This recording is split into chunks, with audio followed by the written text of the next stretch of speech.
అదే వచనంలో మనం చూసినట్లయితే దేవుడితో నడుచున్న ఇశ్రాయేలు ప్రజల గురించి జ్ఞాపకం చేసుకుందాం. మరియు యెహోవా మోషేతో లేని ఎడల మీరు బయటికి వెళ్ళినప్పుడు మీ ఎండులు, మీ బంగారములు, మీ పశువులు, మీ మందలు సమస్తం తీసుకొని వెళ్ళండి.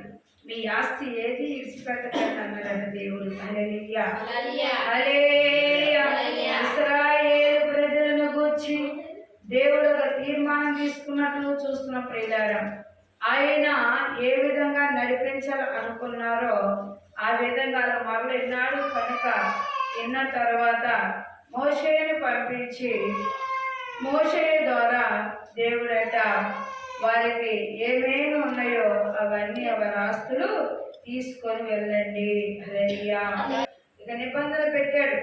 ఎలా అని మనం చూస్తే 12వ అధ్యాయంలో అంటాడు, మోషే ఆవులను ఇప్పుడంటే ఏమేస్తున్నారు? తైలంగా నూనె వేస్తున్నారు. అప్పుడంట ఆ తీసుకొచ్చిన ఆ యొక్క రక్తమును బలిపీఠం మీద పోషణ చేయమన్నారు. దారబంధాల దగ్గర సిలువ వేయమన్నారు. అలా పోసినప్పుడు ఏ కీడు దాన్ని దాటి రాదు. కీడు రావాలంటే అగ్ని దాటి రావాలి కదా.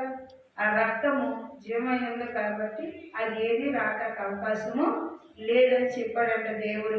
ఎందుకంటే మీరు మొదటి నెలలోనే నిబంధన కూర్చుకోవాలి. నిబంధన బట్టే దేవుడు కార్యాలు చేయడానికి ఇష్టపడుతున్నాడంట. అందుకే ఈ ఇశ్రాయేలు ప్రజలకు మోషే ద్వారా దేవుడు నిబంధన కూర్చాడు.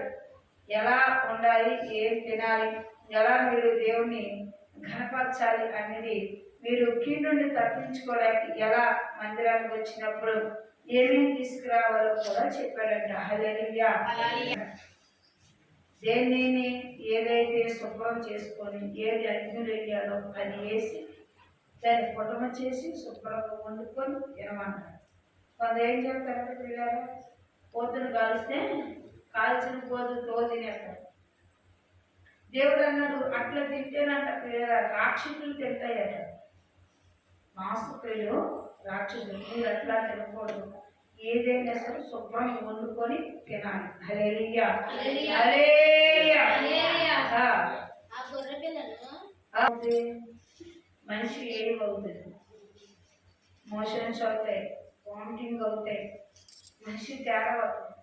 అందుకే దేవుడు ఏం చెప్పడు, ఉడకని పోతే ఉడికించుకొని తినాలి. అది ఉడకకపోతే మాని తింటాం మాని అన్నాడు. అందుకే ఇక్కడ అంటారు చూడండి, ఉడకనిదైనా నీళ్లతో వండబడిదైనా తినకూడదు. ఉదయకాలం మందు దానిలో ఏది మిగలకూడదు. దేవుడి చేత అర్థం చేసేది ఆ పూట తినేయాలి. ఉదయకాలం ఉండకూడదు. అది హేయు అవుతుంది. దేవుడి సన్నిధిలో ఉన్న ఏ ఒక్క వస్తువు అయినా అంతే. దాన్ని ఒకవేళ తీసుకొచ్చి ఏం చేస్తారు? పెట్టినోలే మళ్ళా నేను తీసుకెళ్ళాలంటారు. తీసుకెళ్ళి లేదు. ఎందుకు తెలుసా? ఎంతమందికి ఎట్టమన్నాడు?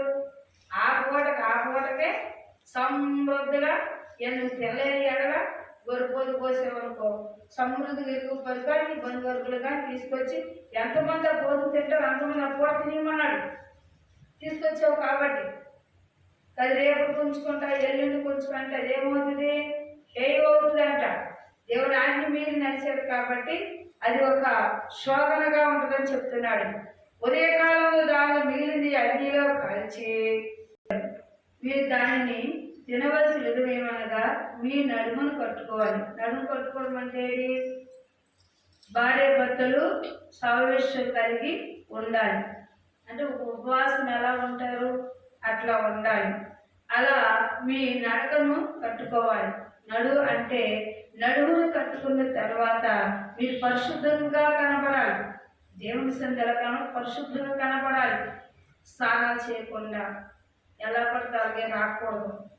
నేను పరిశుద్ధిని, మీరు కూడా పరిశుద్ధులైనారని దేవుడు చెప్పాడు కదా.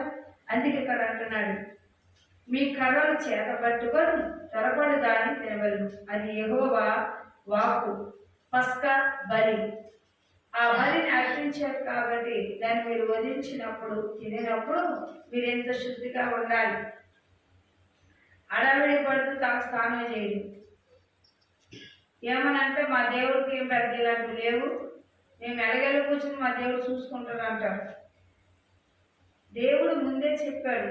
దేవుడు మోషేతో మాట్లాడినప్పుడు పచ్చని పొదలో అగ్ని మండుచున్న పొద కాలకపోయినప్పుడు మోషే ఏంటిది వింత చాలా ఎంతగా ఉంది, ఇన్ని సంవత్సరాలు తిరిగాను కానీ నాకు ఏది తెలియలేదు, గబగబ అడవిడి వెళ్ళిపోతాను. దేవుడు ఎలా తీశాడు? నలుమొదలు ఉన్న దూతట మోసెస్ తీయకుండా చూసుకోవాలంటే నేను ఏం వేసుకోవాలి? ఆ యొక్క రక్త పోషణ చెయ్యాలి. అది దాటి నేను రాను. లేకపోతే తెగుళ్ళు ఐగుప్తు మీద అంతర మీద తెగులు పంపించాడు కాబట్టి ఆ తెగులకు గుర్తు సాధన చెప్పాడంటే దేవుడు, మీ ఇళ్ల మీద ఏ ఒక తెగులు నేను రానివ్వను. దేవుని స్తోత్రములు. హల్లెలూయా. దేవుడు ఏ మాట చెప్పాడో ఆ మాట వినువారుగా ఉండాలి. అప్పుడు దేవుడు మిమ్మల్ని ఆశీర్వదిస్తాడు. లేకపోతే ఐగుప్తుకు తెగులు ఎలా పంపించాడు? మీ పక్షం నిలబడి యుద్ధం చేశాడు. యుద్ధం చేసిన తర్వాత మీరు గుర్తులు కావాలన్నాడు. మీరు మిమ్మల్ని తీసుకొచ్చి ఐగుప్తు నుంచి అన్న మాటలు ఉన్నప్పుడు మీరు ఎలా ఉండాలో ఒక గుర్తులు చెప్పాడు. దేవుని స్తోత్రములు. కావచ్చు, మీ ద్వారబంధములు కావచ్చు, మీ కిటికీలు కావచ్చు, దానికి ఒక గుర్తు వేయాలి.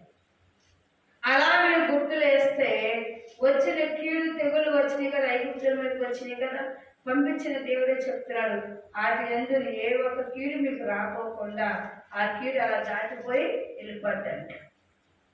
చాలా మంది ఇప్పుడు ఆనాడు రక్త పోషణ ఉంది, ఇప్పుడు ఉందా? పాత నిబంధన తుట్టివేయబడింది అంటే అలా రక్త పోషణ లేవు, బలాత్మలు లేవు. యేసుక్రీస్తే మన కొరకు అనగా నీ కోసం నా కోసమో ప్రాణం పెట్టాడు. కాబట్టి ఇప్పుడు ఏమున్నది అంటే కొత్త నిబంధనకు వచ్చేసరికి తైలమే పోషణ. ఏ ఒక కొబ్బరి నూనె అయితే రక్త పోషణ చేస్తున్నారో దేవుడు ముడుతున్నాడో దానిని ప్రార్థన చేసిన దాన్ని వేసుకోవడమే.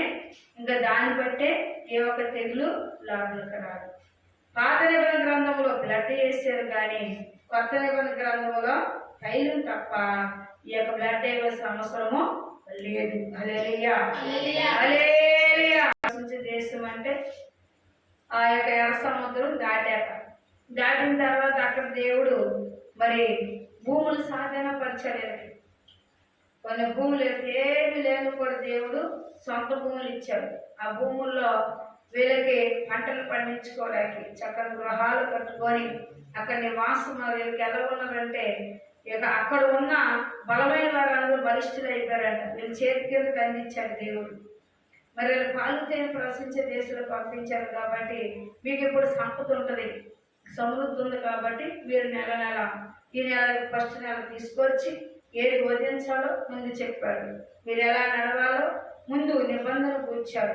ఆ నెలలో మీ సంతానంలో ఫస్ట్ పిల్లలు, మీ పశువులో ఫస్ట్ పిల్ల వదిలించినప్పుడు ఎవరో ఎంత తినాలో ఒక్కరే తీసుకొని వచ్చి తినేసి తీసుకుని ఇంటికి తీసుకుపోయేది కాదు. మరి తీసుకొచ్చినప్పుడు సమస్త ఖర్చులు వాళ్ళే పెట్టుకొని వారే భోజనం పెడతారు. హల్లెలూయా. హల్లెలూయా. అందుకే నువ్వెన్ని శ్రమలు పడ్డావు, ఏం లేదు మనకేం పదునానా అంటారు. అది చొప్పున కొట్టుకాడికి వెళ్ళి ఏం చేస్తారో నష్టం ఏంటో తెలియదు, మనం ఎవరిని అమరిస్తున్నామో తెలియదు. అది తెలియలేదు కాబట్టి దేవుడు ముందే నిబంధన పరిచాడు. నేను ఏమేమి చేసి ఉన్నాను అవన్నీ నీ పిల్లలకు చెప్పు. నీ పిల్లలు ఆడపిల్లలు చెబుతారు, ఆడపిల్లలు చెప్తారు. నీ దేవుడు ఎలా విడిపించాడు, అలా విడిపించినప్పుడు నువ్వు ఎలా దేవుని దగ్గరికి ఎలా రావాలి, ఎలా అర్పించబడాలి అనేది కూడా దేవుని నిబంధన గుర్తుగా తెలియపరిచాడు.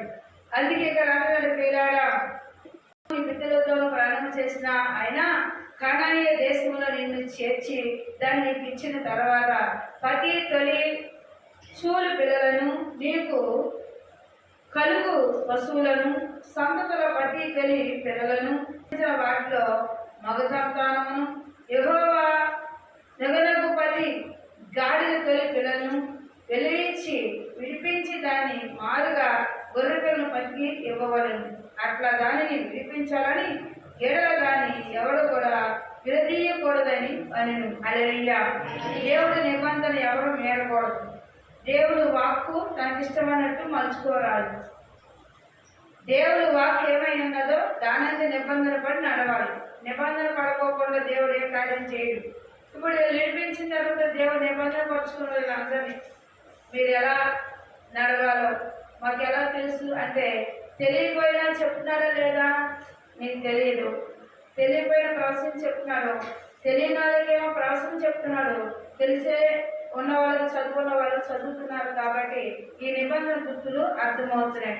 దేవుడు ఆనాడు ఇలాగ నిబంధన గుర్తులు చేశాడు కనుక మనం ఎలా నడుచుకోవాలి, మనం ఎలా ఉండాలి, మనం ఏం తినవచ్చు, ఏం తినకూడదు, దేవుని యందు మనకు ఉన్నది మనం హెచ్చింపకూడదు, మనం ఆశ్రయించకూడదు, ఆ దీవెన మనం దొంగిలించకూడదు. దేవుడి సన్నిధికి చేర్చబెట్టాలి. ఆయన దీవించాడు, ఆయన దీవించకపోతే మనకి ఎప్పుడు వస్తుంది అని మనం నిబంధన కూర్చుకోవాలి. అలా దేవుడు మనమాట కూర్చున్నప్పుడు, నిల్చున్నప్పుడు, వండుకున్నప్పుడు, తిన్నప్పుడు దేవుడు తలించుకుంటూ ఉండాలట.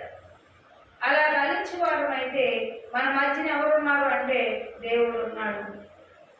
మీరు నన్ను ప్రతి క్షణమున తలిస్తున్నారు కాబట్టి మీరు చేసే ప్రతి పనులు నేనేం చెప్తాను, మిమ్మల్ని ఆశీర్వదిస్తాను. మీరు నా నామం తప్ప వేరే నామాన్ని మీరు తలించట్లేదు కాబట్టి మీరు నా సొత్తు కాబట్టి నా సర్వ హక్కులకి మీరే అధికారులై ఉంటారు. అందుకే హక్కులుగా అధికారంగా ఉండడానికి ఎక్కడ తీసుకెళ్ళాడు, పాలు తేలి ప్రవశించే దేశం తీసుకెళ్ళాడు. 17వ వచనం, మరియు పరోర ప్రజలను వనియగా దేవుడు ఈ ప్రజల యుద్ధమును చూస్తున్నప్పుడు వారు పశ్చాత్తాపడి స్తోత్రములు, హల్లెలూయా.